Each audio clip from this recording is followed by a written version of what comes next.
Please come to order. Good morning. Welcome to the Commissioner of St. Mary's County meeting this date, Tuesday, September 9th, 2025. I am Randy Guy, President Commissioner of St. Mary's County.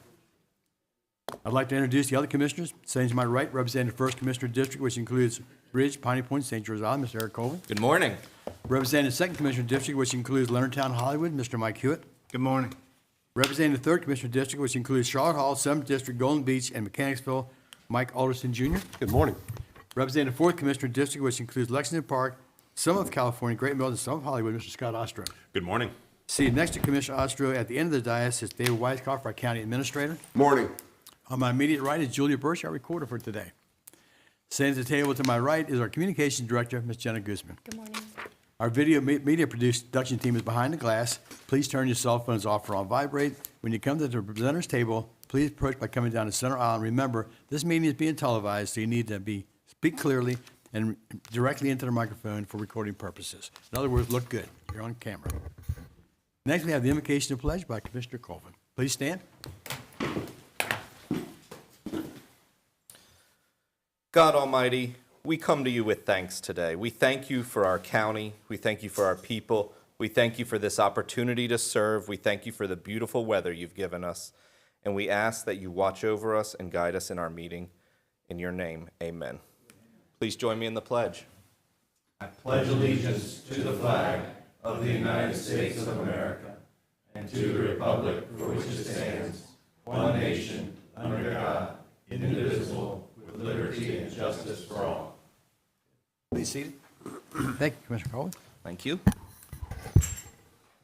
Next, we need the approval of the consent agenda. So moved. Second. I have a first and second. All in favor? Aye. Any disapproval? Ayes have it. Next, we have numerous proclamations. We're going to start with the Forget Me Not Month. Those representative, please come forward.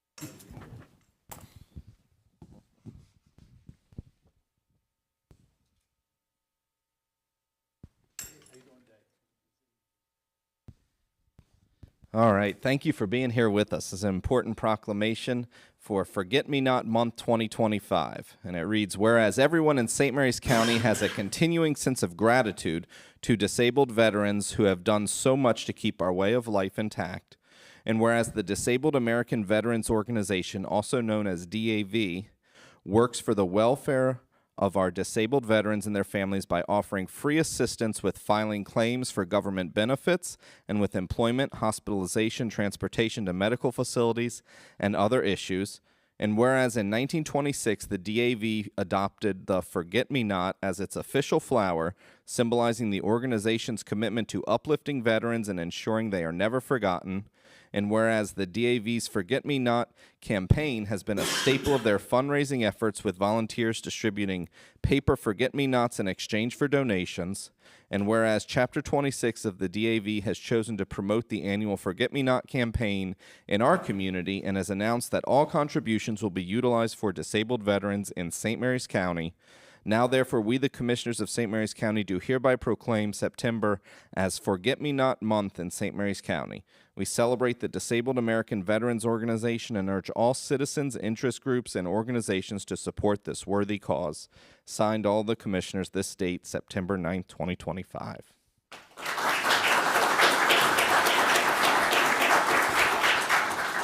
First of all, let me thank the commissioners for your continued effort and support for Chapter 26 and veterans throughout St. Mary's County. We appreciate your support. It's not just for veterans, for families, widows that need help in filing their claims. Last year, we filed over 600 some claims last year, and we look to exceed that this year. So we thank you all. Thank you. Thank you.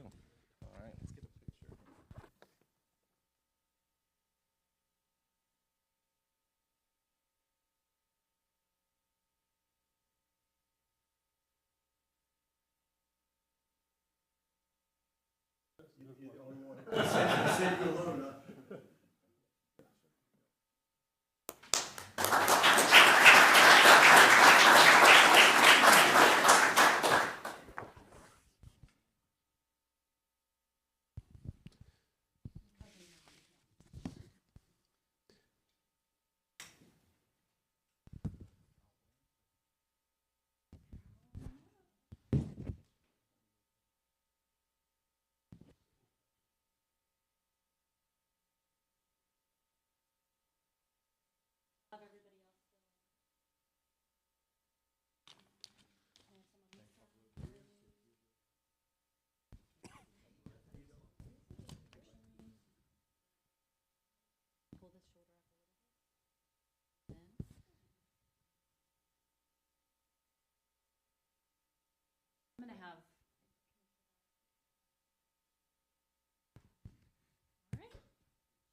All right, cool. So I'm doing the proclamation for National Recovery Month 2025. Whereas since 1989, National Recovery Month has inspired millions of people to raise awareness about mental health and substance abuse disorders, to share their stories of recovery, and to encourage others who are still in need of services and support.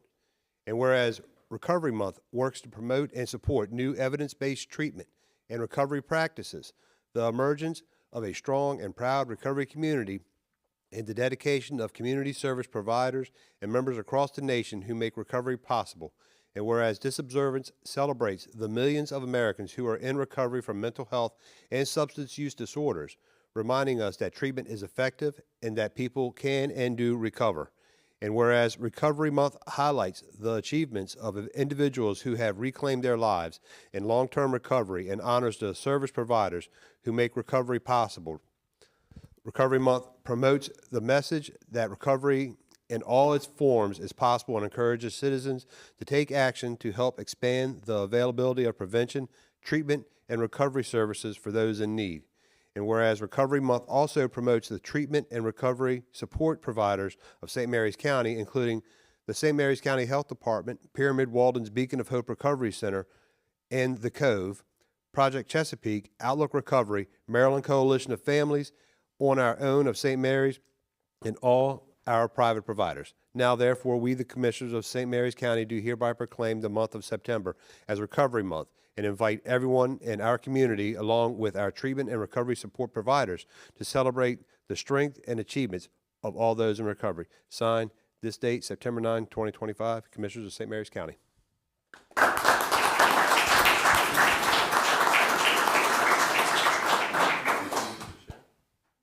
Thank you, Commissioners, for recognizing September as Recovery Month. My name is Sarah Winter Colby, and I am the Care Coordinator Program Manager with the St. Mary's County Health Department's Behavioral Health Division. We are extremely privileged and thankful for all of our community partners, some of which have joined us today. The National Recovery Month theme is Recovery is Real, Restoring Every Aspect of Life. SAMHSA focuses on the four major dimensions of recovery: health, home, community, and purpose. These are the building blocks that all people need to live happy, healthy, independent lives and to reach their full potential.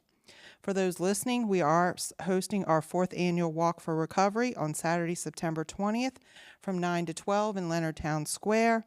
Join us for this free, family-friendly event to celebrate and support those in recovery. Attendees will receive a t-shirt and water bottle while supplies last, and recovery resources and information will be available. Come walk, connect, and celebrate with us. Go ahead and pass this around. Anybody introduce yourself? I'm Chrissy. Danielle Johnson, Executive Director of On Our Own of St. Mary's. Tori Paw, Suicide Prevention Outreach Coordinator, St. Mary's Health Department. Mackenzie Smeraldo, Hub and Spoke Care Coordinator at the St. Mary's County Health Department. Nicole Barrows, Certified Peer Recovery Specialist with the St. Mary's County Health Department Harm Reduction Program. Malik Mines, the Recovery Friendly Advisor with Recovery Friendly Workplace Initiative at the St. Mary's County Health Department.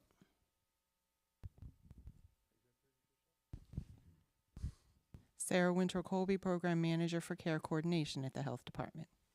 Very good.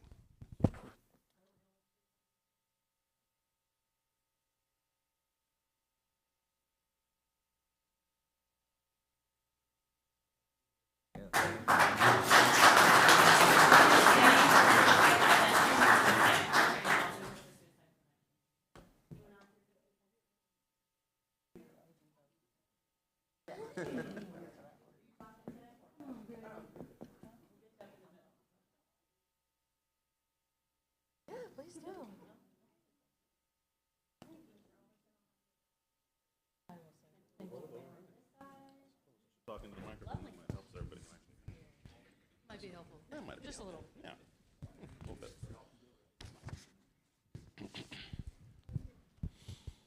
All right. This proclamation is for Suicide Prevention Month 2025. Whereas suicide remains one of the leading causes of death in the United States, the second leading cause of death among individuals ages 10 to 34, and over 49,000 people have died by suicide in 2023, according to the CDC. And whereas in 2023, 599 people died by suicide in Maryland, and suicide was the 16th leading cause of death in the state. And whereas 90% of people who die by suicide have a diagnosable and treatable mental health condition, although often that condition is not recognized or treated. And whereas organizations such as the American Foundation for Suicide Prevention are dedicated to saving lives and bringing hope to those affected by suicide through research, education, advocacy, and resources for those who have lost someone to suicide or struggle. Whereas communities are urged to recognize suicide as a preventable national and state public health problem and to prioritize suicide prevention efforts. And whereas acknowledging the need for varied prevention efforts and support programs is key, along with addressing disparities in access to mental health care and raising awareness that there is no single cause for suicide, and that suicide most often occurs when stressors exceed the coping abilities of someone struggling with a mental health condition. Now, therefore, we, the Commissioners of St. Mary's County, do hereby proclaim the month of September as National Suicide Prevention Month in St. Mary's County, recognizing suicide as a public health issue for which everyone has a responsibility to help prevent, support those affected, and encourage others to seek help when needed. This date, September 9th, 2025, signed by all the Commissioners of St. Mary's County.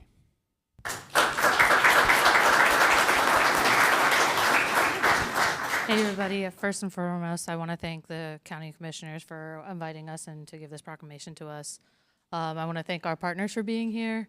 I am Tori from St. Mary's Health Department, Suicide Prevention Outreach Coordinator here in St. Mary's County. Just a few reminders. The theme this year for the state of Maryland for mental health is Connecting to Hope. And we have our Out of Darkness walk on the 26th of October at 9 a.m. I hope to see you all there. I'm Greg Roos. I'm a volunteer with the American Foundation for Suicide Prevention. I just echo Tori's comments. This is an all-hands team effort. I want to thank everybody, the commissioners, but it's everybody. Connectedness is real. It's a protective factor for suicide prevention, and I think Southern Maryland is a great community that epitomizes that type of a model. So thank you again. And 26th of October. Intro's down the line. There you go. Hi, my name is Malik Mines. I am the Recovery Friendly Advisor with the St. Mary's County Health Department. Good morning, Sarah Winter Colby, Program Manager with the Health Department.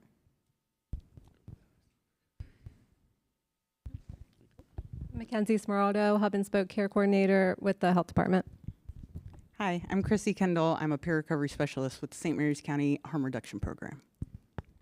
Good morning, Danielle Johnson, Executive Director of On Our Own of St. Mary's. Nicole Barrow, Certified Peer Recovery Specialist, St. Mary's County Health Department Harm Reduction Program.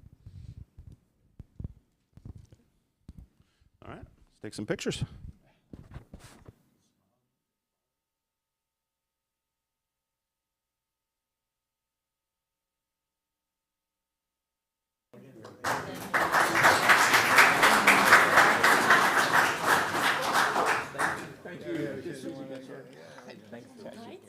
I love the blonde, by the way. Sorry. Huh? I love the blonde. Yes. It was good to see you, Greg.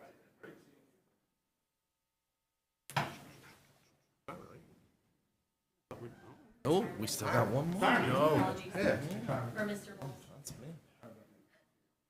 Gotcha, Mr. Bowles. Come on up. We'll have just you, and then we'll bring the team up, and then we'll. We weren't going to acknowledge your retirement. We weren't going to let you retire. We were just going to do it. We weren't going to do it. No retirement.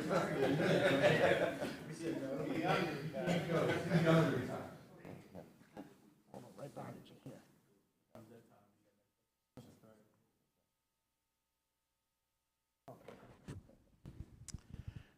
This is a time when we don't like to do some of these things. We hate to see good people go, but they make the decision to retire, and we respect that, no doubt about it. This is for Francis Bowles' retirement. The Commissioner of St. Mary's County officially commend Francis Bowles for 31 years of outstanding, praiseworthy, and dedicated service to St. Mary's County government. Through your diligence, dedication, and relentless pursuit of excellence, you have rightfully earned the community's gratitude, respect, and admiration. We hereby express our sincere congratulations on the occasion of your retirement, extend best wishes for your future endeavors, and ask God's blessing upon you. This date, September 9th, 2025.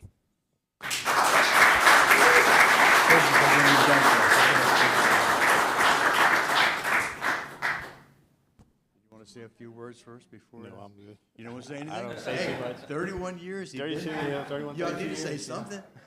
Okay. Well, he thanks everybody who supported him and helped him out. And I'm sure all of his fellow workers down there will understand. I like to thank my family. The family, is the family here? You're right there. All the family? Oh, good, good. All right. We'll get you up shortly.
There's been a lot of those. So as we gather the crew here, just for the public, Frank's got 31 years with DPW and the Highways Division. Just so that the public understands, 31 years with us, like other agencies in St. Mary's County government that are on call 24/7. 31 years isn't, 9 to 5, Monday through Friday. We're talking 7 days a week, Monday through Friday, 9 to 5, or in our case, 7 to 3:30. But the calls at 2:30 in the morning, hey, Frank, get up. Frank, you got to send you out. You got to go deal with a tree. Where do I go? I don't know. I'll send you a text. I'm waking up myself. And then you're out all night, and then you show up at 7 o'clock in the morning for your normal work. So 31 years equates to a lot more of service to the citizens of St. Mary's County. And Frank, on behalf of them that we served together, thank you. And I'm sure a couple of the crew members here would like to say something as well. Anybody else? No? We all know it's like. So with that.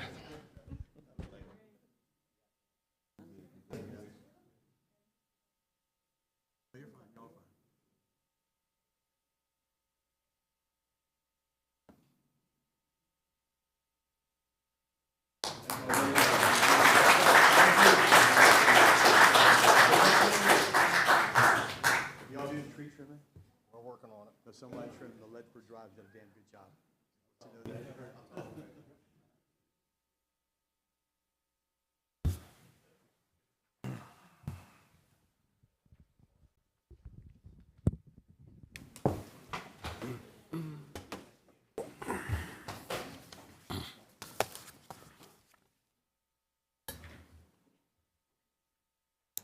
Give about a minute to move out.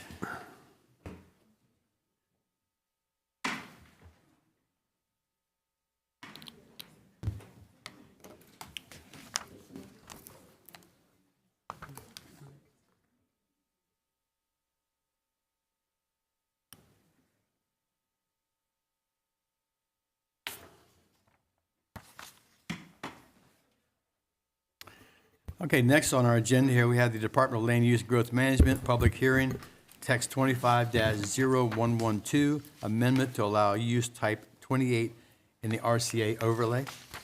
Ms. Andrus, our Director of Department of Land Use Growth Management. Good morning, ma'am. Good morning, Commissioners. Thank you for having me. As you've said, I'm Jessica Andrus, the Director of Land Use and Growth Management for St. Mary's County. I am here to introduce very briefly the applicant in this case. It's the vestry of All Saints Church in Avenue, and they are represented this morning by Chris Longmore, who I believe wanted to make a brief statement to you before we commence the public hearing. So if I may, Mr. Longmore.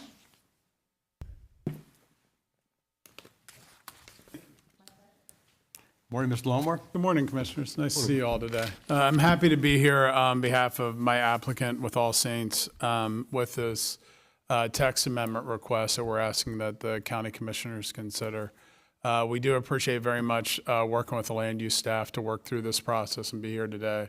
They've been very helpful in working through the nuances of this. This request came into my office with the idea that All Saints is hoping to open up a Head Start program in this area of the county where they have a building already located. It's a great facility for it. They have a lot of interest from that program to do so. The snag that we hit is that while the use is allowed in their zoning category, which is the Rural Preservation District, it's not allowed in the critical area overlay they're located within. In your board docs, there's a map of the critical area map. You can see that it's just on the edge of the critical area, but it's within it. So we've worked with staff to see if there's a way through a text amendment to resolve that so this project can go forward. And I've had many conversations with the folks I'm working with that when we do this, we also have to be careful not to have unintended consequences, because I know that's always a consideration of this board with any text amendment to the zoning ordinance. So what we're proposing is to allow this type of use, to allow this type of facility, a daycare non-medical facility is the title that's already in the zoning ordinance. It's already allowed again in the zoning ordinance, but we're saying if it's in the RCA, it's allowed if you're doing it in an existing building. We think that balances the needs of my client and hopefully others that can fulfill this type of service throughout the county. While at the same time, if the property is within the RCA, it will not require a new building to go into that resource conservation area, which of course is one of the main goals of the Critical Area Commission, to limit new impervious surface or lot coverage within the critical area. So we think that by balancing both our request and the needs of the critical area, the goals of the critical area program, we think by approving the amendment with that one condition, if you're within the RCA, balances those, and that's what we're here asking for. I know there are some meetings coming up at the Critical Area Commission that we'll be happy to support in any way that we can with those. And again, I appreciate the land use staff and working with us and getting all that scheduled should the county commissioners agree to approve our request. So it's a very simple request, but for a very important purpose with my clients. So we appreciate the time. Happy to answer any questions if you have any. Any questions right now? Thank you, Mr. Longmore. Thank Good you very much. presentation. Mr. David Weisskopf will now provide the format for today's public hearing. Thank you, Commissioner President Guy. Here are the guidelines for today's public hearing. All speakers who wish to address the commissioners are asked to fill in the sign-up sheet located in the lobby. All speakers will be allotted 3 minutes to address the commissioners. At the end of the 3 minutes, our Communications Director, Jenna Guzman, will let you know your time has expired. We ask that you respect the 3-minute time limit in order to give all those who wish to participate an opportunity to be heard. This public hearing is being televised live on St. Mary's County Government TV 95 and the county's YouTube channel. If you should miss any part of this hearing, it will remain available for on-demand viewing on the St. Mary's County Government YouTube channel. We will now begin accepting comments for those who have signed up to speak in person. Joan Sullivan Cowan, welcome.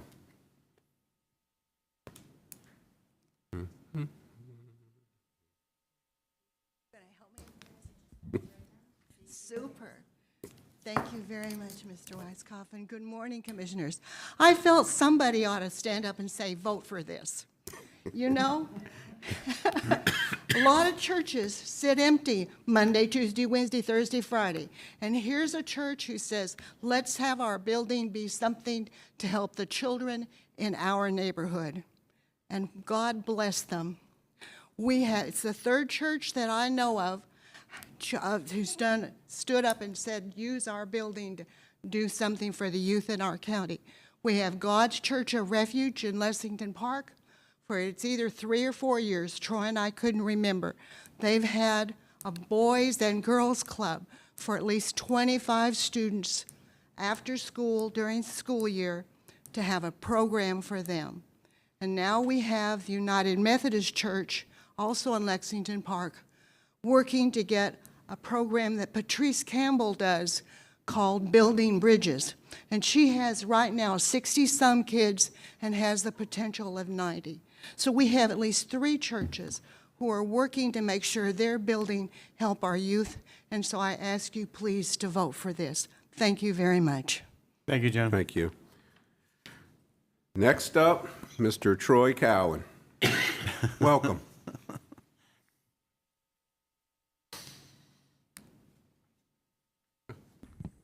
Good morning, Commissioners, and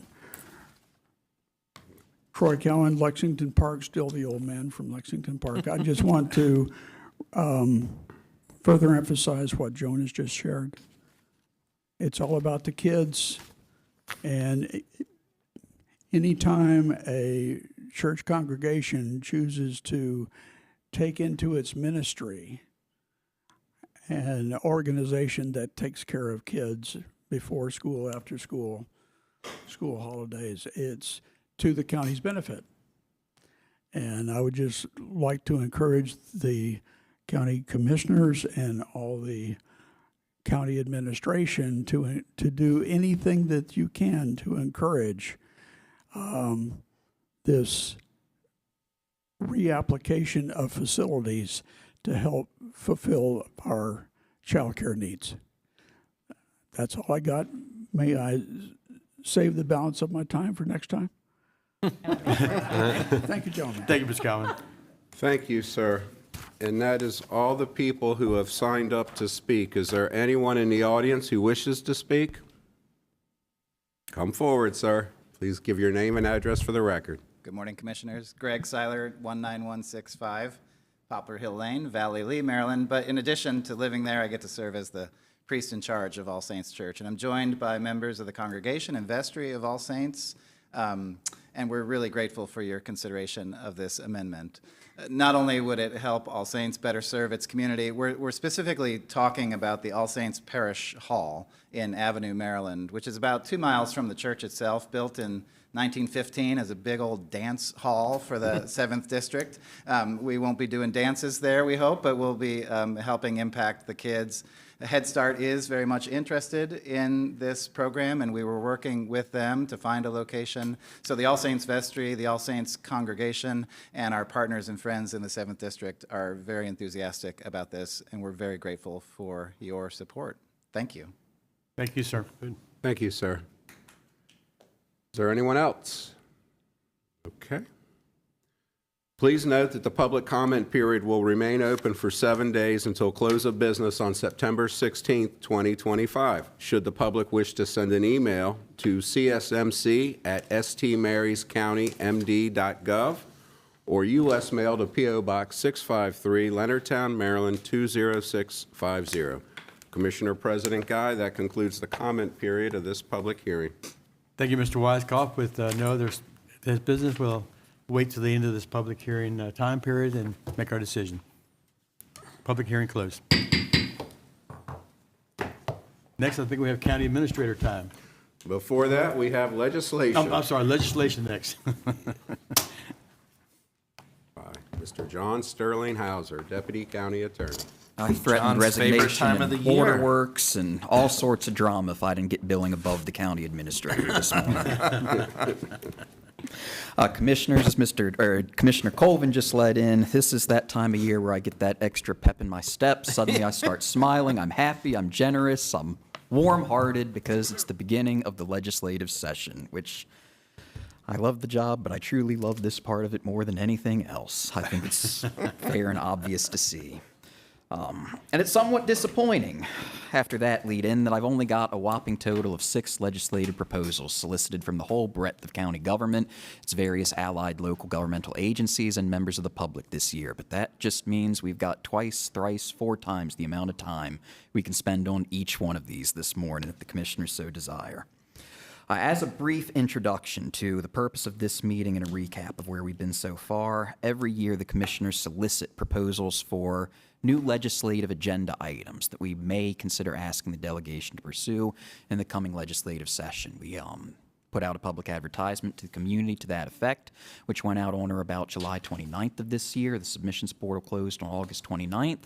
At 5:00 p.m. on August 29th, we had 4 proposals received from either commissioners or members of government or governmental agencies, and 2 community proposals. And this is the first public airing those 6 proposals have been getting. County Attorney's Office for interagency or commissioner requests will take that request, work up legislative language, do a little bit of background research on it, what we can do by our own. Community proposals we typically leave on their own and wait to take direction from the commissioners, but the real idea is to just put these out for a discussion with the commissioners, take initial temperature from them, and then take any directions for further research or further dialogue with stakeholders we want to have, and any potential revisions or alterations to these bills before we come in front of the commissioners for a vote on which proposals, if any, will be part of the legislative package this year at the commissioners' request of the delegation. That vote is scheduled for September 23rd, so we have 2 weeks from today to put the finishing touches or hang flesh on any of the bones of what's going to be presented to you this morning. So with that introduction out of the way, move to the first of the 6 proposals. Number 1, a proposal to amend the limit on the borrowing authority we have on the revolving fund for firefighting equipment and facilities, revolving loan fund. And this is an idea that came to the county attorney's office from Deputy County Administrator David Yingling almost a year ago to the day, when after we made this presentation this time last year, got a nice email that said, hey, you know what else would be a good idea, John? Was an increase in this revolving loan fund that Mr. Yingling had heard from the Emergency Service Board at a recent meeting from them. Did some quick analysis last year. There wasn't a pressing need for the funds then. There isn't right now, but there may be in the near future. And the concern was whether the current amount of $5 million in borrowing authority would be enough to meet all of the projected or potential demands that the volunteer fire departments may make upon this revolving loan fund in the coming years. And there was a thought that once we start looking 3-4 years out from now, $5 million may not be enough. Now, the nice thing about receiving a proposal on September 12th, 2024, is that we have a lot of time to look into that and get the right of it. And a little bit more analysis into the code. Initial impressions that this $5 million was a cap on how much can be loaned out from the fund total was incorrect. The $5 million represents a cap on how much can be loaned out from the fund that is raised through the sale of general obligations bonds, which further research by the Finance Department determines we don't or haven't historically used a lot of our existing borrowing authority. Of that $5 million borrowing authority we have, about $4.7 million is still left.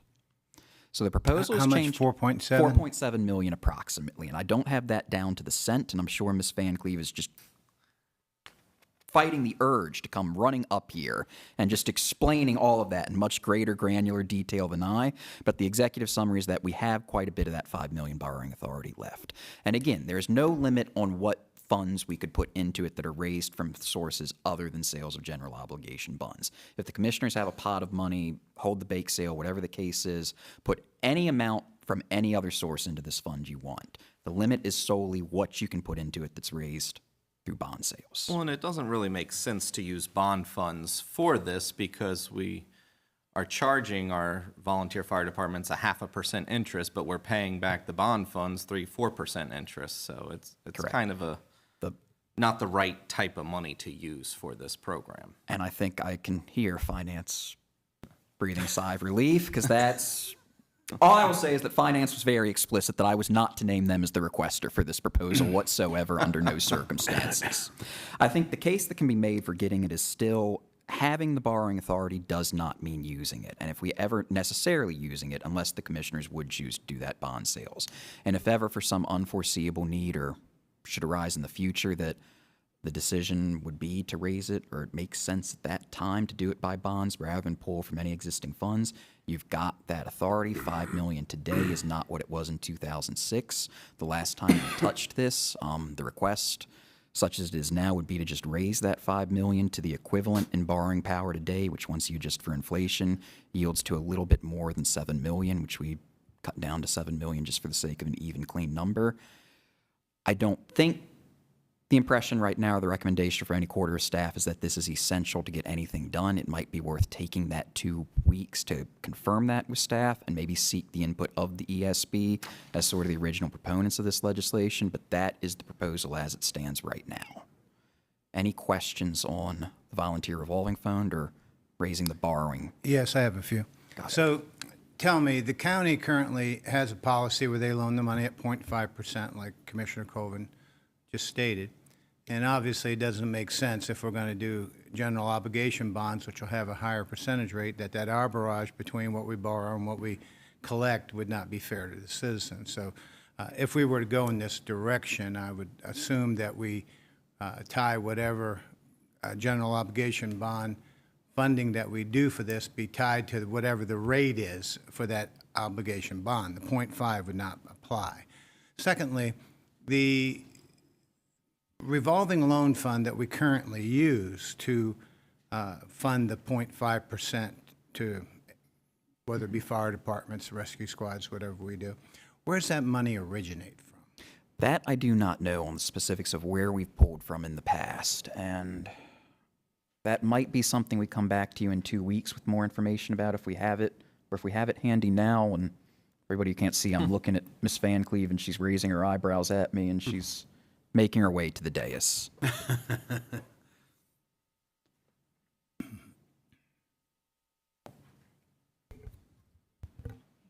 So originally, well, going back as far as my history analysis goes, the original funding part of it is through general obligations bonds that were done through the CIP authority, but not through this particular authority. So this authority hasn't been used in combination with reserves. So it's a portion of each. Those bonds have long since been retired. More recently, we did have a $300,000 issuance that Council was referring to, and that was retired this year, and that was also done through the CIP. Subsequent research has shown. So that full $5 million, little correction there, is currently available. Okay, so the GOB is back up to essentially we're not borrowing any money with an arbitrage between what we're loaning Correct, and we what are we're not. paying for. That's good. So the second part gets to be is we've discussed revolving loan funds before, and when I'm been out talking with rescue squads and fire departments, they have indicated they would like an increase to take advantage of that 0.5%. Recently, we did a look into the what's available and what's this money can be used for, and we found that it can be used along with apparatus replacement or purchase. It can also be used for construction. So with that said, if we have the $5 million and it's coming out of our reserve fund? Correct. All right, so it comes out of fund balance. Correct. And that currently is at $5 million also. Do we currently have a ceiling on that amount? The current available is 3.1. Well, it's back to the ceiling. Do we have a ceiling on that amount of that revolving loan fund? $5 million. Okay, so it may make sense to increase the revolving loan fund out of fund balance if it exists later this year, in which case we could adjust it to help out people who need help. Hollywood Volunteer Rescue Squad would be a primary example, in my opinion. They want to do a renovation that is badly needed to that building. They're out looking for commercial money, which is in the neighborhood of 6 to 7%. If we can do it at 0.5%, it would obviously save them a lot of money in interest payment. And also, we've seen almost all except for Bay District, but I'm hearing they're going to request an increase to the max this year of their fire tax, of the tax rates are now maxed out. So our ability to increase any additional revenues over the tax rate that's available now would have to go to Annapolis to be approved. Is that true, Mr. Hauser? Pardon that, Commissioner. Can you repeat? I didn't quite. The tax rate, I think, is .0056 for, I think that's the maximum rate. Well, you can get back to me. But the point is that I'm under the impression, I know it is, that those tax rates are maxed out for everybody except for Bay District. Bay District intends to come back and ask for the max rate this year. Where I'm going with this is, instead of asking to increase that tax rate, is if we can allow these people who need to do facility improvements, now I don't think we can afford a fire department at 10, 15, 20, 30 million. But these rescue squads, which seem to be the most in the most need, and their loans are around 3 million to 4 million, may be better targets for us to approach. So the key gets to be is what is the number? If we're going from 5 to 7, or we want to go from 5 to 7 in GOB, is it that same number that we should target for fund balance reserve? If Jen Utz would like to join us, we've been conducting some analysis, working together on the apparatus side that shows and indicates a need potentially to raise the cap. We did not incorporate the physical structures, and I'll let Jen speak more to that. Morning. Hey, how are you? Good. Yeah, so CFO Van Cleve and I have been doing some analysis of the revolving loan fund, and based on we did a 10-year projection based on some assumptions. One, the assumption that the current loan fund limitation is outdated compared to today's market value, which we know. Assign an industry average cost to apparatus. We looked at apparatus. Talk to the volunteer rescue squads and fire departments about their projected needs over the next 20 to 30 years, but really narrowed the scope to 10 years because even a 10-year projection model, we can't really anticipate the inflation rate, right? So we narrowed our scope to 10 years. But when we got back from the rescue squads, no building construction plans from the fire departments were reported, just apparatus. And from the rescue squads, we had about 5 projects that were reported, but nothing finite. We do know that the building project for Hollywood Rescue was in there, but it wasn't attached with a finite project amount. There's a future plan, maybe in 2031, anticipated in Mechanicsville Rescue Squad.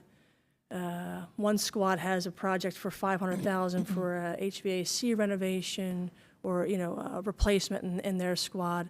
And then 2 other projects were just undefined in FY 26, 27 for some type of renovation, but again, no monetary value assigned. So we weren't able to really work with those numbers per se in this projection, so we focused our immediate projections on apparatus and building out that projection model, looking at the next 10 years of what is currently existing available with the repayments coming in versus what's going out, or what could be borrowed from or anticipated to be borrowed from this fund. We are looking at a shortfall of $2 million on the apparatus side. So our recommendation would be, an increase of $2 million if it's available to support apparatus. But that's the baseline we're working from. If we want to look at the renovations, construction, land acquisition part of that program, we would need more finite numbers from those companies of what they would be looking to borrow.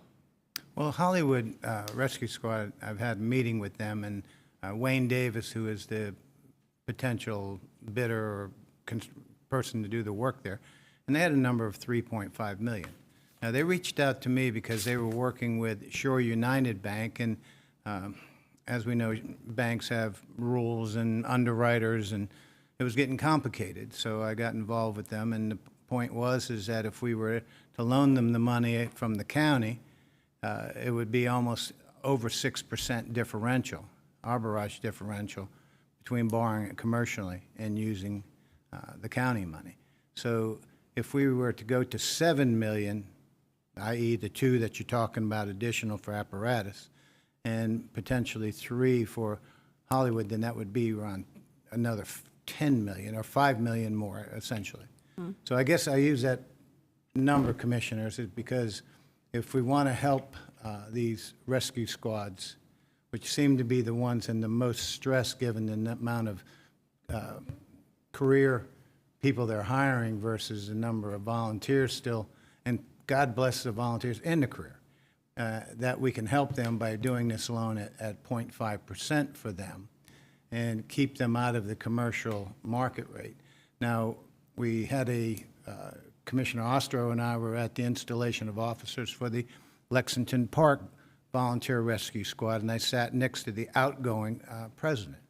And he told me that they had done their facility, 5-7 years ago, a number of years ago, but it just came in and it was at a variable rate. And the rates were lower when they first did it. And now they're experiencing a 6.5% rate on their remaining balance, and it's really bumped up their payment. So with these things said, I think we need to take that into account, and maybe the revolving loan fund be adjusted higher than 7.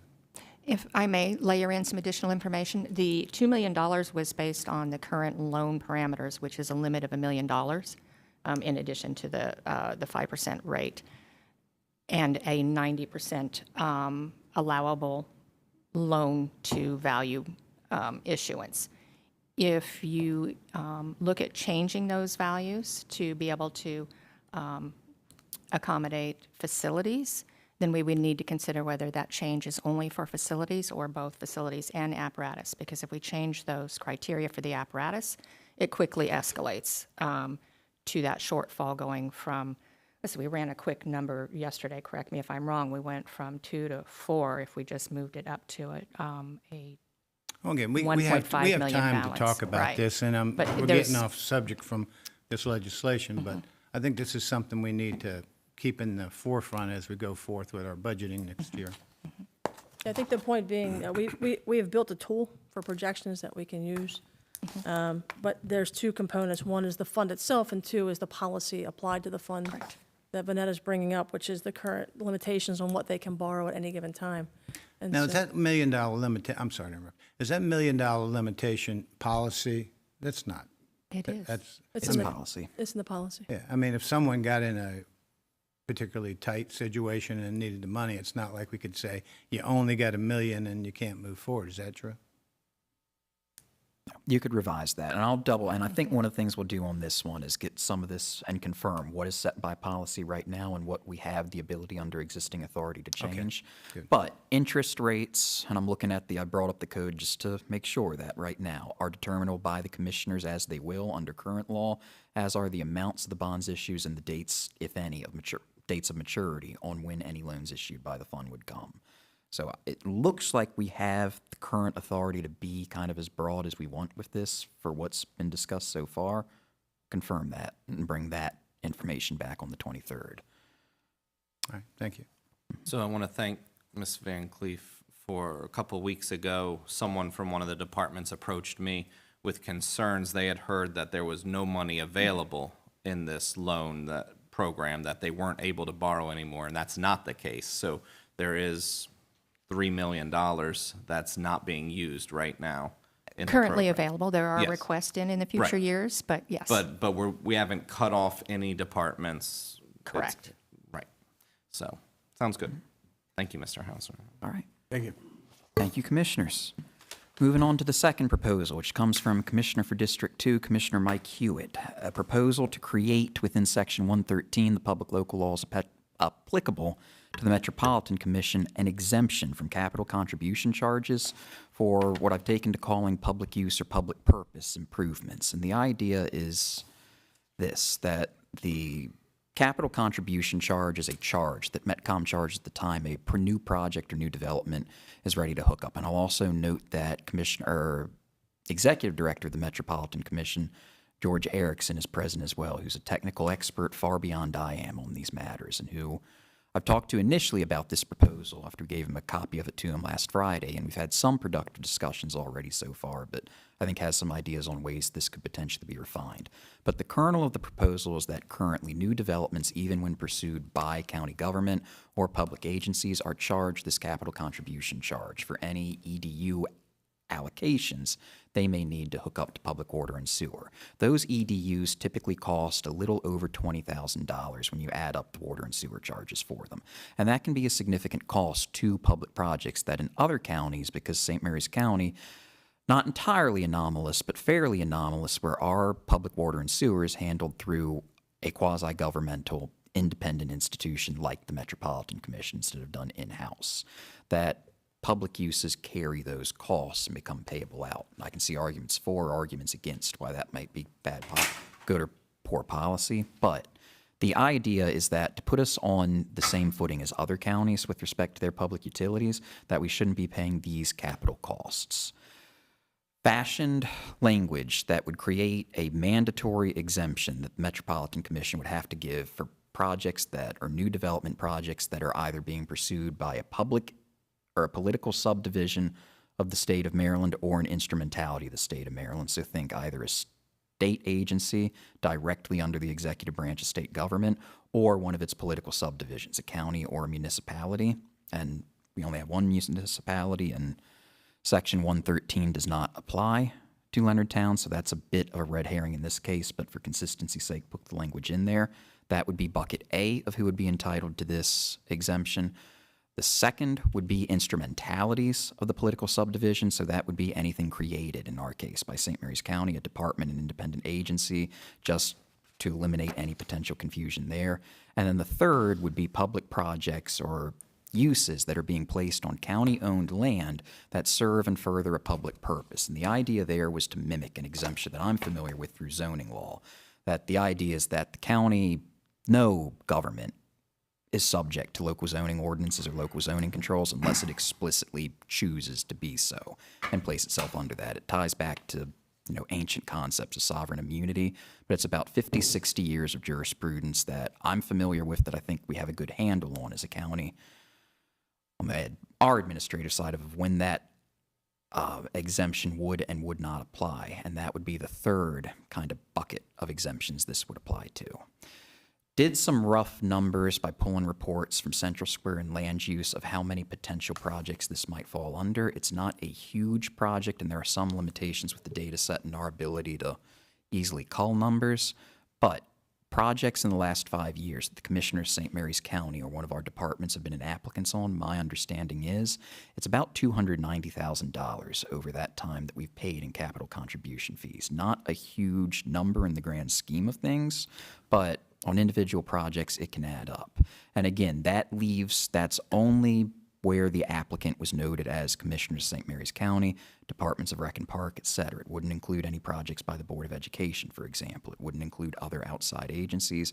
It wouldn't include anything where somebody other than us acted as an applicant. So those are numbers worth sitting down, probably with the Metropolitan Commission directly and going over the veracity thereof. But that's the idea and the crux of the proposal as I understand it. I suppose I'll yield to Commissioner Hewitt to tell me what I got wrong I just further. don't believe. I know in the animal shelter, when we built that, we were surprised to find out we had paid over $100,000 in capital contribution charges. And you're right about how we're different than almost all the other counties. The only other county that works public water and sewer the way St. Mary's County does is Somerset County.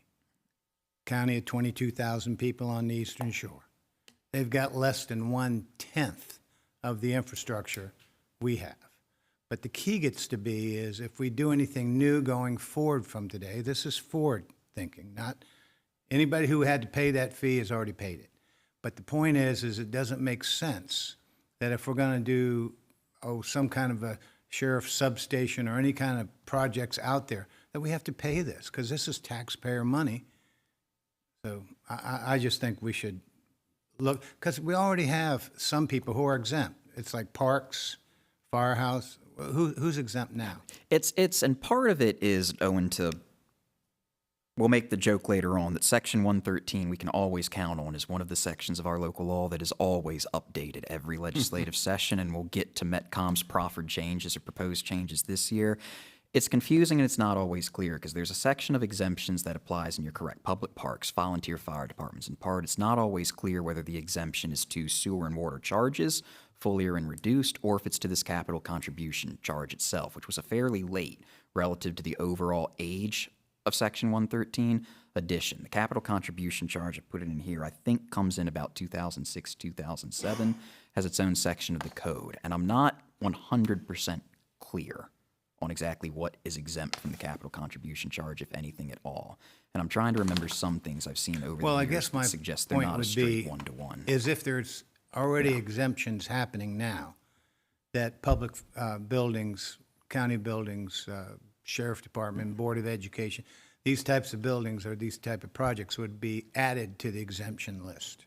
That's the idea. Or we create, and the way I went about this, and I think this is one of the early places Mr. Erickson and I have locked horns over what's the best and most beautiful and most elegant way to do this, of whether we do create an exemption section within the capital contribution charges subsection of the law or add it to that existing list that also throws in water and sewer charges. But it's something certainly to sit down with Metcom, and I hope that's the direction to get, to treat with them a little bit in the next 2 weeks to understand the full fiscal impact of this and seek Metcom's ideas on how to go forward with this. And so I guess the concern I have with this is if we're talking about facilities that are public use facilities for the entire county to use, it would make sense that the entire county is paying these charges versus if we negate these charges, doesn't that push more expenses back on just the Metcom users? And it doesn't seem fair to make only the Metcom users have to cover any additional cost to make up for what Metcom has lost by public uses for the entire county to use. Does that make sense? It does, and to follow it. And that's, I think, additional information that I'd be happy to reach out to Metcom and receive, because obviously if there's going to be less money coming into Metcom, they will have some sort of fiscal impact on Metcom. And the question is... Metcom seems to be operating fairly flat and level and handling their business well. I don't want to mess with them. Right. And again, my thoughts are their reserves are way out of line with their policy, so I think they're a little fat, actually. Yeah, I think the idea is to come up. One of the things, too, and I kind of laid the groundwork for this early, is that these proposals, I said earlier, this is the first public airing of them. When the proposal came in, didn't call up Mr. Erickson or Metcom's board the day in and say, Commissioner Hewitt has an idea, what do you think about this, and spend 2 months working on this with them. I thought the idea going forward on it, one, is hold it, develop it ourselves, and then bring that proposal to the commissioners as a full, and then take the pulse from the commissioners as a whole on what threads, if any, would like to be pulled on. And I think the reason being is that this is one of the few times where we will take direction or at least do some work, and it's kind of explicitly understood from one commissioner, because you all have the right, just as any other citizen, to make a proposal, come up with what you will. But it gets confusing to folks on the outside of the process. If I come down and say we have a proposal from one commissioner, am I speaking for all 5 of the county commissioners? Is it a county government position? Is it really just a proposal from one, or is it So just to limit the amount of confusion, we just limit our engagement with external forces up until this stage of the process. And I think one of the things to do is now take the proposal to Metcom, get more information, just what their reaction to it would be and what they'd say, and bring that forward to the commissioners on the 23rd. I totally agree that this should come from the commissioners of St. Mary's County, not just one commissioner. But, all right. We'll work with Metcom and come back with information. Will do. As proposed, I think. I got to admit, I don't want the rates people paying right now to go up because of that. So. Need to look at all that. Will do. Thank you, commissioners.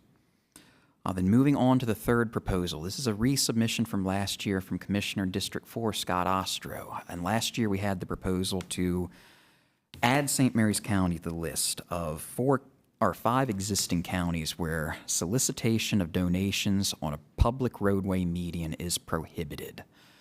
We proposed this, the commissioners, I believe, unanimously supported it last year. Our delegation introduced it. It had some difficulties in committee in the House and came out in a very heavily amended, watered-down form in the last days of the session there. Did not advance out of the House of Delegates, but we are resubmitting, or Commissioner Oster is asking us to resubmit it in its original form this year. And again, for the same reasons stated as before, that it's perceived that this is a risk to public safety, both to those driving and to those in the medians themselves, that there's an increased possibility of distraction, injury that may result from these activities, and that an outright prohibition, as is done in 5 other counties right now under the state law, would be the best way forward for St. Mary's. Sounds good. Sounds good. Then moving on to the fourth proposal, which is Metcom's annual corrective bill of updates and changes to Section 113. And we've got a few this year. And of course, I again note Mr. Erickson's presence to answer any questions or go in any more granular detail, things that I'm unable to speak to. But it's a few different discrete proposals that I'll try and work through page by page on this one. Give me one moment to get my memorandum handy. That on the first page, they update the required bond that's required of the Metropolitan Commission's treasurer and deputy treasurer. Again, speaking to the date of the original language in some of these laws, the current required bond by statute is $25,000. Mr. Erickson advised that Metcom's practice for some time now has been to provide a bond in the amount of $255,000, a 10 times multiple of that, and that's the bond currently being posted for these servants' service. Again, nothing that would change the current operations of Metcom, nothing different than what they're doing. Certainly, they could continue under the obligation to post only a $25,000 bond, but they do more than is required already and suggest just updating this limit to better reflect current practices, financial realities, dollar amounts, and I believe hew to existing FDIC compliance was in there as well. If you turn the page after that, the second page in Metcom's proposal is a technical change in Section 113-5, changing a shall to a may. And read alone, just the paragraph that's on here, it looks, and it is, I think, my independent gloss on this, that it is a fairly innocuous change. But again, owing to kind of the environment and the political realities of the county back when this language first came back. This paragraph that's on page 2 says that whenever Metcom wants to propose a new facility anywhere in the county, they shall commission studies, plans, etc., a kind of level of, on paper, technical and detail formality that perhaps does not meet the actual realities of what the actual technical change or infrastructure update may be, and may be, for lack of a better word or a more artful phrase to use, overkill. And I think it takes on an additional significance when, if not included on the page, but elsewhere in that section, this part of 113-5 triggers additional procedural notice requirements. That if a study or a plan is created, then certain public advertising, public meetings, once weekly for 3 straight weeks, ads in a local paper, trigger that, again, would just not really be commensurate with, I think, the level of, the word is escaping me, I'll just use it again, is just overkill for, I think, what our day-to-day technical kind of just common sense practices. So instead, the proposal is change that shall to a may, so they've got the right to do the studies if they see the need and there's a merit for it, and then do it in situations where Metcom is planning new facilities in parts of the county not currently planned for public water and services, or water and sewer service, where I think there is a more straightforward, intuitive argument to be made that that's perhaps where public involvement really is needed, where we're putting facilities in places where heretofore they have not been proposed, have not been seen a need for, at least have not been programmed to go in there. Turning the page from 2 to 3 then, it's pages 3 and 4 are the next phrase, which is the one component of a change in Metcom's own kind of civil infraction or code enforcement or penalties and violations and enforcement phrase. And looked through it, Metcom has its own administrative process enforcement mechanisms independent of what the county's got. And they go into the same 3 kind of tiered approach we do. Things they do administratively, things they can do by civil infraction, and things which rise to the level of petty misdemeanors punishable by a fine and a token amount of time in the local detention center. Mr. Erickson also informs that there are exactly 0 civil infraction or misdemeanor cases now pending, and that it is not something historically used, but just in the case that it would be, to update this language. It's an increase in the maximum fine from $100 to $1,000 for this page 3, which deals with those 4 or 5 offenses which are listed as misdemeanors. It also includes one list where everything that is a misdemeanor can be seen. Currently, under the existing code, this is broken up where in each of these individual sections listed, there's a page at the or a subsection at the very end that says these shall be misdemeanors punishable by up to yada, yada, yada.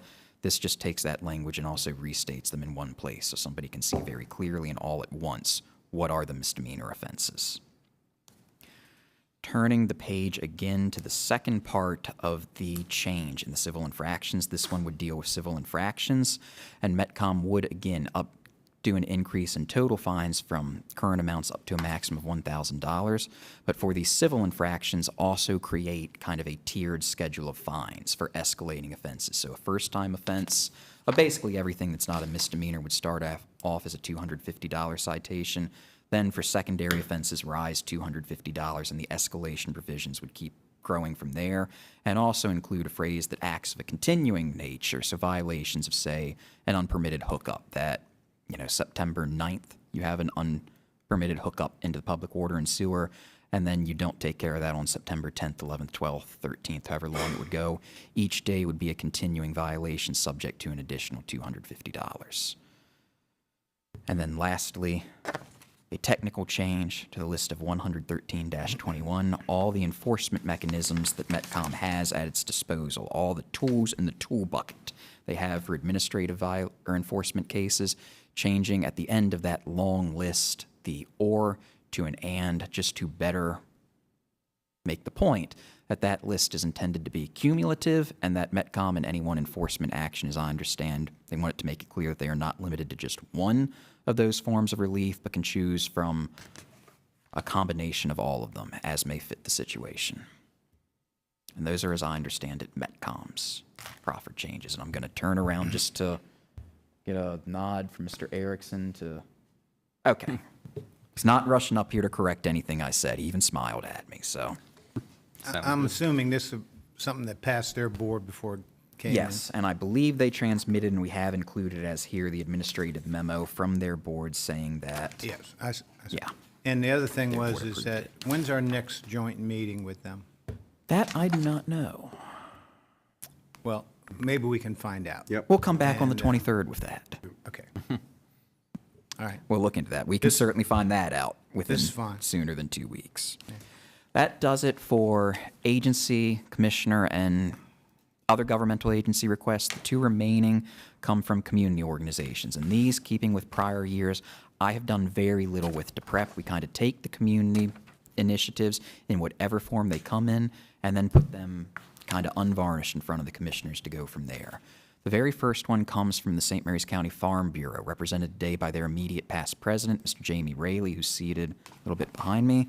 Their idea is, and Mr. Raley gave me the benefit of a good bit of his time to talk through this proposal and what their idea was.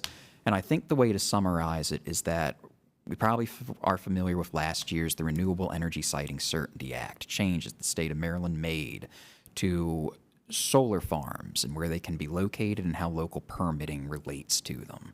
In early July, Queen Anne's County launched a legislative effort to try and impose what I think could fairly be characterized as an impact fee of sorts. When solar farms in that county are going to locate on Class 1 prime agricultural soils, basically charging a sort of impact fee on those developments, and then assign those funds or any proceeds to further preservation efforts, basically mount for other land conservation efforts to buy up existing farmland and put that into a permanent easement. Queen Anne is a code home rule. That means they have certain abilities and direct actions they can take the commissioner form of government like St. Mary's County can't without existing local authority.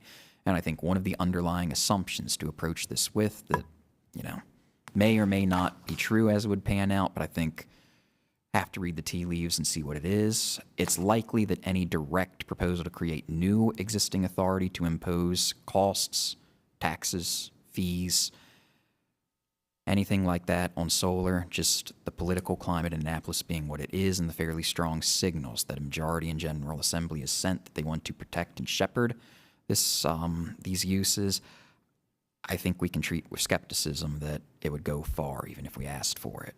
But looking at what our existing authority is, we have for a few years now a development excise tax that gives the county commissioners existing authority to impose an excise tax on different categories of new buildings and uses.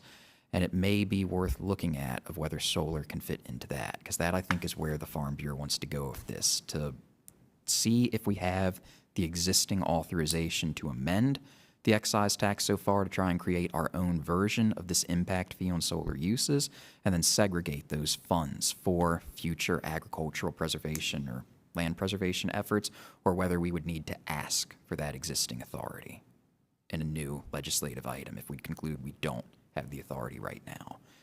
That, I think, is my gloss on what the Farm Bureau's proposal is trying to get at and what they are trying to ascertain whether we have the ability to do or not under existing law. Sounds good. It's a good proposal. Yeah. And then the final proposal received, our second community proposal, comes from Mr. Christopher McDonald, a proposal to amend a list of exemptions to the existing emissions and amusement taxes. The proffered list are certain family-friendly or youth-oriented recreational activities. Mr. McDonald's list is roller rinks, bowling alleys, theaters, mini-golf centers, arcades, indoor playgrounds, and amusement facilities, and other businesses primarily engaged in providing recreation for families and youth.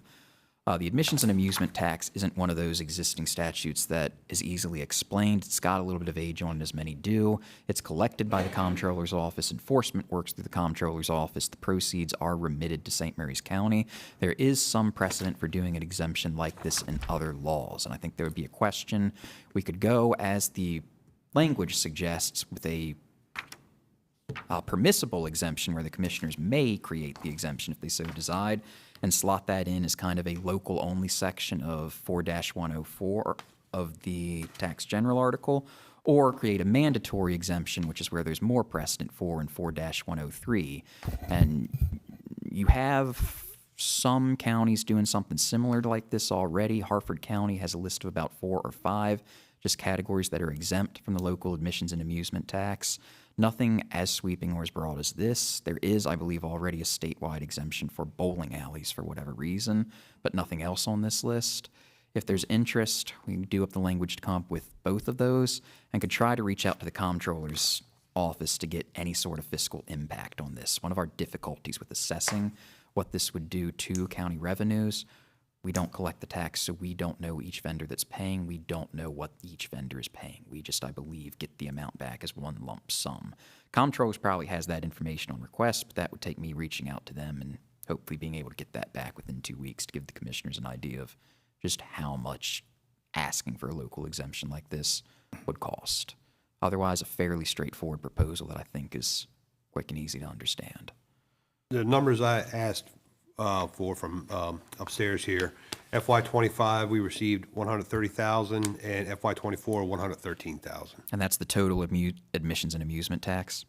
Yeah, so.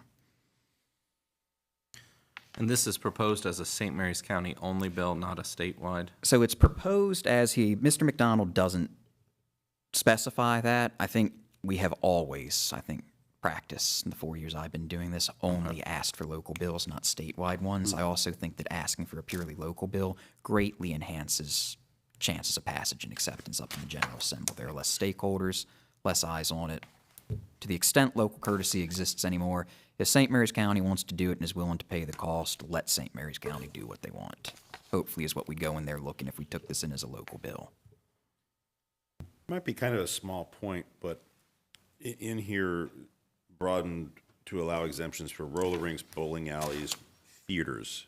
Is that kind of a broad statement on theaters? Is that acting theaters that are live? Is that movie theaters? Is that both? Is that? It's a good question. Is it, say, like a community theater like Newtown Players or anything like that, a nonprofit? Believe we have a permissible exemption already we could create for those proceeds, but purely for profit, like movie theater, I get that.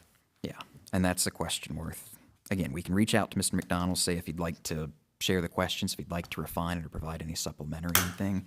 Also be up to the commissioners to kind of whatever proposal you want to make amendments and vote on that. I think I would be okay with a may, but not a shall. Yeah. Under the public benefit here, it says in here, the A&A tax can discourage growth. For venues like that, I think insurance is more of a discouraging factor than the A&A tax. Got it.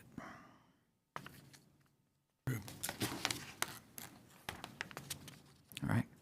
Commissioners, any last questions or directions to point me in for Proposal 6? Nope. If not, that is all I have for you. Thank you for your time this morning. Look forward to coming back in 2 weeks. Thank you very much. Thank you, We'll Councilman. see you in 2 weeks.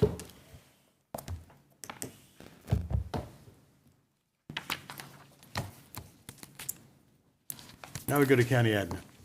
Thank you, Commissioner President Guy. And we'll start with the draft agendas for September 16th and September 23rd. On September 16th, there will be an 8:30 a.m. Years of Service reception in the Chesapeake Building Lobby, right outside here. And then start your normal meeting at 9 a.m., followed by 4 proclamations, one for National Constitution Week, National Senior Center Month, Hispanic Heritage Month, and St. Mary's County Library 75th anniversary, followed by a Department of Land Use and Growth Management presentation of award for earning 7 CRS rating from the National Flood Insurance Program, followed by the invitation to the 77th Annual St. Mary's County Fair, Years of Service Award Ceremony, County Administrator time, County Commissioner time, and then adjourn. And on September 23rd, you'll start at your normal time and place, followed by 2 proclamations, National Service Dog Month and International Underground Railroad Month, followed by the 2026 Legislative Package Positions Vote, County Administrator time, Commissioner time, and then closed session for litigation strategy, and then adjourn. And that is all on the County Administrator docket today. Wow, that's short and sweet. Well, looks right now, we'll move right into Commissioner time, and we'll start with Commissioner Ostro today. Thank you. I'll keep it brief because I know we have someplace to be and still a closed session to get into. Been a busy week for this commissioner, busy few weeks. Had a lot of meetings in and throughout the county, and have several more coming up, and there should be some very interesting news coming from those meetings. Been enjoying doing my town hall meetings at each of the senior centers. It's been great. It's been very informative. It's been a learning experience for me. As I've said before, our seniors have a very unique perspective on what they see and what they've seen and where they would like to see our county go. And I think it's very important to give them an in-person opportunity to have a chance to ask some questions and get some answers and share what their view is and what their opinions are. So I'm really enjoying doing that. I have another one coming up this Friday at 12:30 at Northern Senior Center. So if you're interested, please come out and join us for that. I am currently working with Cedar Lane as well to establish a date to have one there also. So that date will be forthcoming very soon. As always, it's some beautiful weather that we're having right now. Our farmers markets are still going strong. Absolutely great end of summer produce and coming into that beautiful fall produce. So get out at the the Red Barns. I'll be there this Saturday. Actually, I won't be there this Saturday because we have a pretty heavy schedule this Saturday, but I'm there most Saturdays, and I will be there the following Saturday as well. So get out, support local, enjoy this beautiful weather that we're having. And with that, I'm going to pass it on. All right. Thank you very much. As Commissioner Rasho alluded to, September is a very busy month, and for some reason, it seems like everybody has scheduled everything for the 13th. I've started looking at my schedule the other day, and my schedule starts on the 13th at 8 a.m. And I think I should wrap everything up by 8 o'clock that night. And I might get to see my family sometime that day, somewhere or another. There's a car show fundraiser in Clements at St. Clair West. I'm looking forward to it. That's a beautiful facility there that recently opened. After that, I get to go to a grand opening for barbershop in 7th District. At the 4-wheel ribbon cutting proclamation and all the bells and whistles. Neighborhood meeting to go to, and Clements Cuties play at 4 o'clock at Criers Field. Fundraise for childhood cancer patients. This is, unfortunately, Criers will be losing that field. The family that owns the field want to convert it back into farmland, and this is probably one of the last softball games that'll be played on that field, and it's for a great cause. And I hope a lot of people come out to see that and enjoy that. It's always a great time.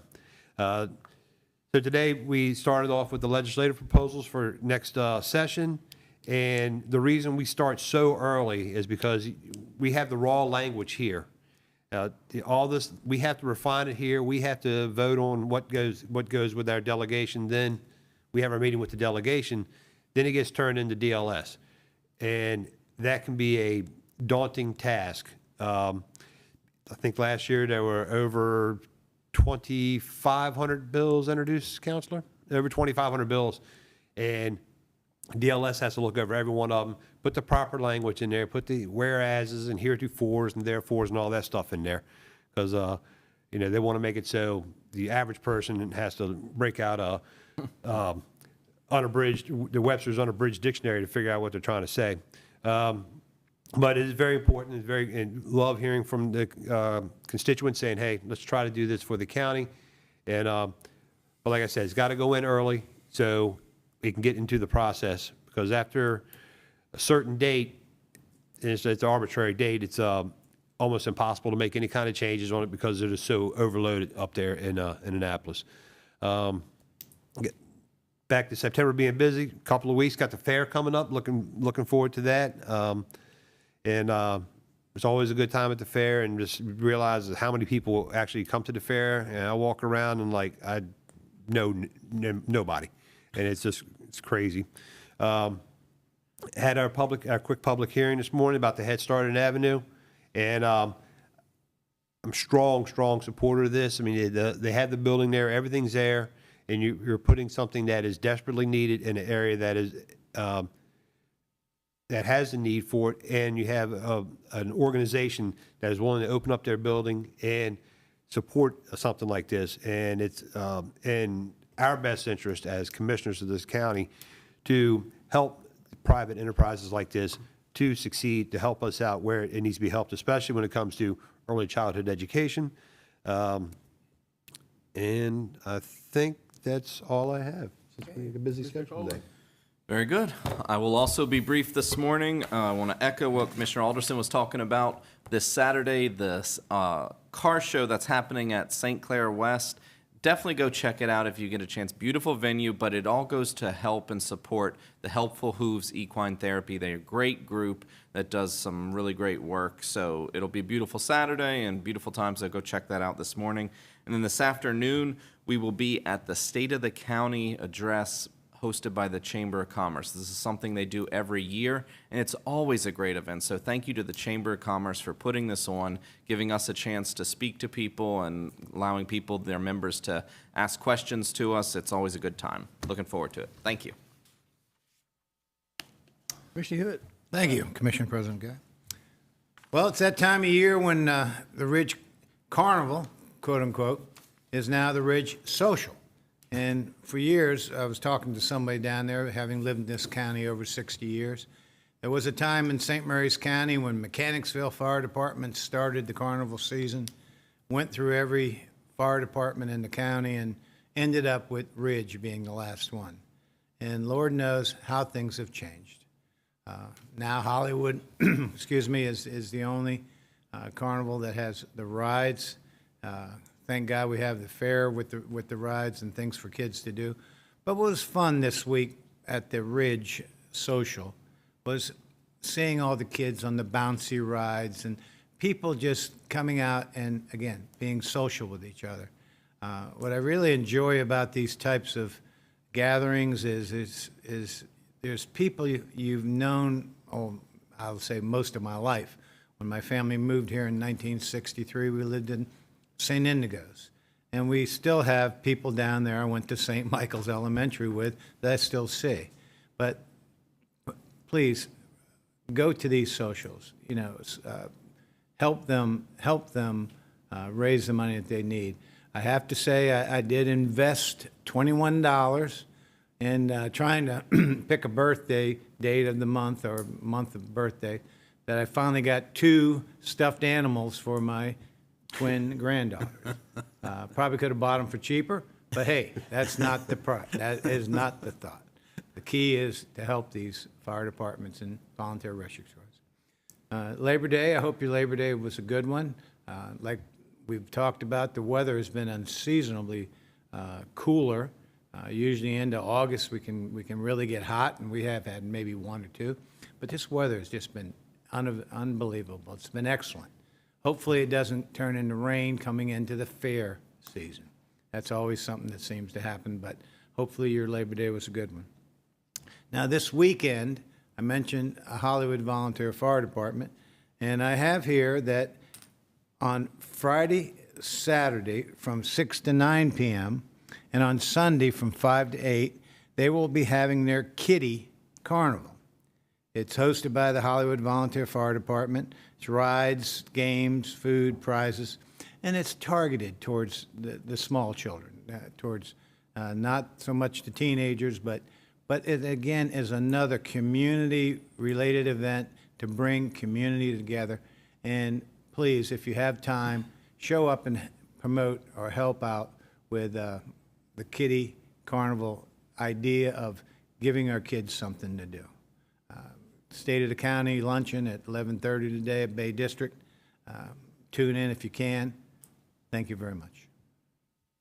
Thank you, Mike. Next, I want to, we had the Annapolis bills that were presented by our team today. Now, these bills we put together and we asked for input, but nobody's restricted. You as a private citizen can propose a bill to Annapolis anytime you want to. You send it direct to the delegation.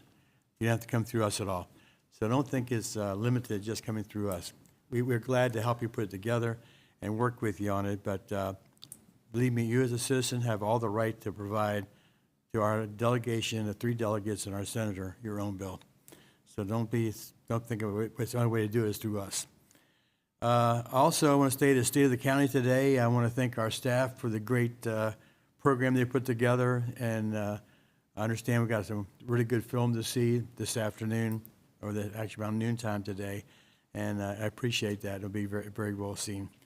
And also, I want to remind everybody that I know this is the 9th of September, but on the 11th of September, 2001, our country was struck by an unbelievable attack, and that's 24 years ago, on the 11th of this month. And I think I want everybody to remember that. I can remember it. I was on the news yesterday. I said, where were you when you? I was on the phone. My wife at that time was working at the Pentagon. She was at the Pentagon. And I was on the phone talking to her. I was stationed there, and when the plane hit the building, which I didn't know at the time, but this klaxon horn goes off, and we're supposed to secure everything and exit the building. And that went off, and I told my wife, I was trying to get some information from her if she knew anything about the 2 planes that hit the trade centers, which she didn't have any idea. She was in a secure area, hadn't heard anything. And I just told her, I said, something has happened. I just had to look at the TV, and a plane hit the Pentagon. And I'm thinking, I said, thank God I was talking to her at the time. And she was okay. Now, I didn't hear from her again, though. This was about 10:30 in the morning, I think 11, and I didn't hear from her again until almost 4 o'clock that afternoon because I couldn't get a hold of her, couldn't find her. And I wanted to go pick her up. I said, I can't do that. So I waited until she finally called and says, I'm on my way home. Can you pick me up in Waldorf? She got a ride. She couldn't even get to her vehicle. It was such a turmoil there. But it was a time to remember. And I think we should never forget this. It's something that's going to happen. We're going to live with it probably for the rest of our life. There's just people like that out there. So with that being said, I'd like to get a motion to move into closed session.